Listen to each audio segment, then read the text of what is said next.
Good morning. This is Dr. Ginny Barrow with fearlesswomenatwork.com.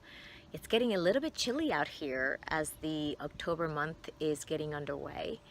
And this morning, I wanted to share with you and also hear from you about my creative process and what is your creative process when it comes to preparing for presentations. I know that I had already mentioned to you that I was preparing to deliver a couple of keynotes and motivational speeches and trainings this month of October, including my Fearless Leadership Retreat, which is coming up November 9th through the 11th. And as I wanted to share what I do to prepare for such events and what I do to take away anxiety, take away any type of stage fright, or any type of behaviors and emotions that can really deter from us delivering a powerful message. Now, that's not me making the assumption that I deliver a powerful message. However, it is an assumption that my goal is to deliver value, and that's what I mean by a powerful message. So the first thing that I do is to start to prepare. So what do I want to say? What is going to be impactful for the audience? So understanding the audience is key, and my friend Jane Hansen also mentioned this when she and I did an interview, which is posted on my website.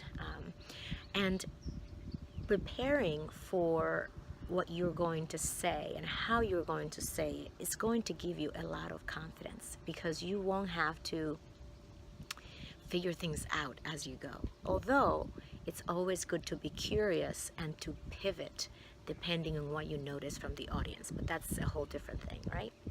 So preparation is the number one thing. The second thing that I do that is really important and gets me in a beautiful mindset is to think about my audience instead of thinking about me.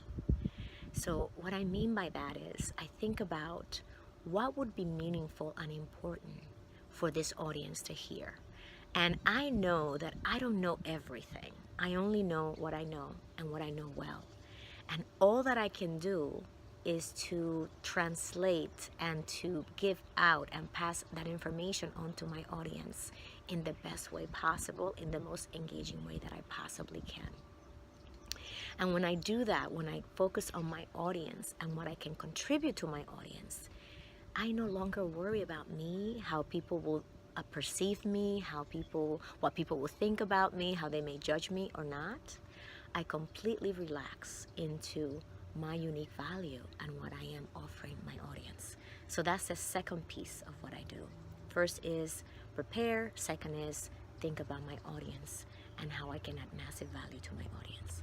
And the last piece is to think about takeaways.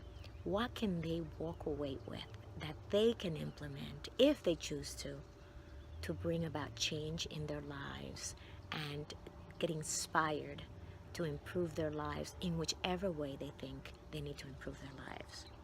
So those are the three key pieces.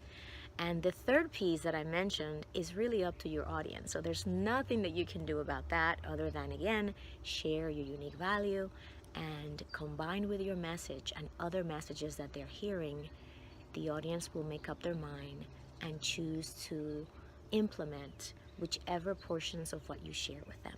So that's all that we can do. I hope this helps you. And if you, speaking of contribution, if you would like to contribute to me and to my audience as to what you do in your creative process that helps you deliver powerful messages, I would love to hear from you.